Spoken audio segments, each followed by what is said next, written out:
Assalamu alaikum everyone. Thank you so much for tuning in to Reviving Islam. It's been more than 2 weeks since we last catch up.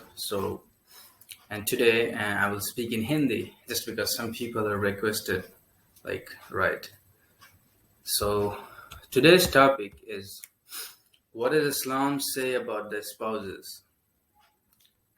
Husband and wife का क्या रिश्ता है? So basically, वही conversation आज मैं करूँगा. Let's see what is going on in our society and in our home. So मैंने इसीलिए ये टॉपिक चुना कि ताकि एक रेलेवेंट टॉपिक हो, लोगों के मुतालिक अच्छे से थोड़ा समझ में आए जहन में सबके. So Bismillahirrahmanirrahim. So today, first of all, rights and obligations of the husband and wife towards each other. Husband का वाइफ पर एंड वाइफ का हस्बैंड पर क्या राइट्स एंड ऑब्लिगेशंस मींस ज़रूरियात एंड क्या दायरा है एक दूसरे का. अल्लाह ताला सुब्हानहू व तआला ने एक दायरा बनाया है. जैसे सूरज अपने दायरे में घूम रहा है, चांद अपने दायरे में घूम रहा है, वैसे ही हस्बैंड वाइफ का भी एक दायरा है. सबसे पहला राइट्स है फाइनेंशियल राइट. उसके अंदर आता है द महर, डोरी. So Allah says in the Quran in Surah An-Nisa, verse number 4, so the meaning of the revelation is, and give to the women whom you marry their meher. It's an obligatory bridal money given by the husband to his wife at the time of marriage with a good heart. So basically जब कोई दो लोग निकाह करते हैं तो husband always gives some money to their wife out of courtesy, मतलब कोई फिक्स अमाउंट नहीं है, बट देना बनता है खुशी से. जो दे दो जिसकी जो सलाहियत. अब कुछ लोग देते ज़रूर हैं लेकिन फिर बोलते हैं कि अरे मैंने तुम्हें पैसा दिया था वो वापस भी दे दो भाई. बट शरिया ये नहीं कहता. शरिया कहता है कि अगर वाइफ अपनी मर्जी से तुम्हें देना चाहे तब वो तुम ले सकते हो, बट तुम जता के और ज़बरदस्ती नहीं ले सकते हो कि वो मैंने दिया था तुम्हें. पब्लिकली लोग दे देते हैं कि 1 लाख रुपए दिया, 80-90 हज़ार तो वापस ले लेते हैं. फायदा क्या हुआ इतनी मेहर देने का. तो जो दो उस पर हक जताने का भी थोड़ा सा वाइफ को हक दो. Next, second is spending. So revelation in Al Baqarah verse number 233, but the father of the child shall bear the cost of the mother's food and clothing on a reasonable basis. Who is a father? एक वालिद का फर्ज क्या है as a husband and as a father. तो उनका responsibility ये है कि कपड़ा, खाना और मकान, ये 3 चीज का बंदोबस्त एक सलाहियत होनी चाहिए. Reasonable basis. कोई ज़रूरी नहीं है कि आप कल को निकाह करके लाइए और 5 स्टार होटल में ही रखिए. मतलब एक रीजनेबल फूड तो बनता है. It's not comprising Chinese, Italian, something like that, but basic needs तो देना बनता है, एक जिम्मेदारी है. और जो इनसे नहीं हो पाता है उसका भी शरिया बहुत कुछ कहता है. डिफरेंस बहुत ज़्यादा है. लेकिन आजकल ये है कि जो दहेज का सिस्टम चला आ रहा है कि the girl will bring into the family and तब मैं करूँगा कुछ. लाओ तुम अपने तरफ से भी भाई. तो जब उसको लाना ही था तो आपसे निकाह क्यों करती हो? इससे अच्छा वो बाप के पास ही रहती है. हदीस ये कहता है, एक हदीस है, the prophet said to Hind bint Utba, the wife of Abu Sufyan, Abu Sufyan is a miserly man and I need to take some money of his wealth.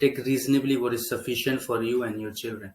So ये जायज़ है. ये जो शौहर कमाते हैं तो उनके मतलब बटुए से या अलमारी में जहाँ कहीं रखा है उसमें से वाइफ बिना पूछे ले सकती है. इस पे हस्बैंड कोई मुतालिक उनसे लड़ झगड़ नहीं सकते हैं, अरे तुमने मेरा पैसा लिया. सो ये सब गलत चीज़ है. उस पर हक है वाइफ का. एक सूरह तलाक में भी है, verse number 7, let the rich man spend according to his means and the man whose resources are restricted, let him spend according to what Allah has given him. जिसकी जो सलाहियत है उस हिसाब से दे. ऐसा नहीं है कि महीना 20,000 है खर्च, तो तुम घर में तुम उड़ा दे रहे हो, मतलब 30-40 हज़ार रुपए, तो बेसिकली तुम क्रेडिट पे जा रहे हो, तो कर्ज लेके ऐसा नहीं बोला अल्लाह सुब्हानहू व तआला ने। और वाइफ में भी अंडरस्टैंडिंग होना चाहिए कि जितना इनकम है उसी हिसाब से घर चलाएं, because they run the house basically. Next, important matters now. Living with brother-in-law is not allowed. We have some misconception कि brother-in-law, we all understand that living with brother-in-law is, some people believe that रहना सही है, but ये गलत है। not allowed मतलब it's already forbidden मतलब मना है। एक और क्वेश्चन के अंदर wife ask for a separate accommodation. So here, third, under the financial rights, one responsibility of the husband.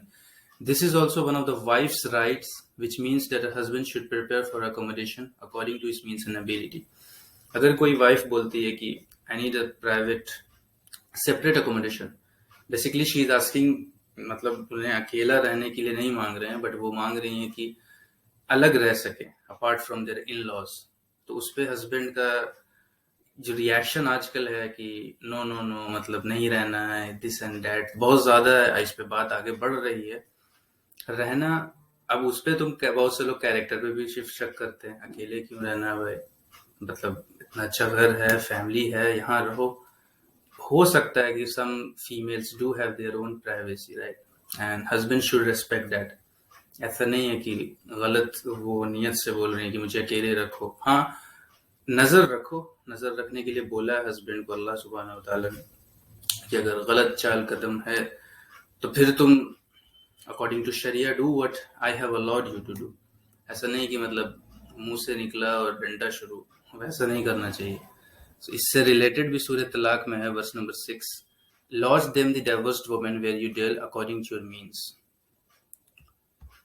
Next, हदीस, नॉन फाइनेंशियल राइट्स भी है, उसमें सबसे पहला काइंड ट्रीटमेंट, सूरह निसा में है, verse number 19, and live with them honourably, खुद भी इज्जत के साथ रखो, उनको भी इज्जत के साथ रखो, because she got married not just for the sake of you और टू रिलीज द बर्डन, ऐसा कोई बात है नहीं।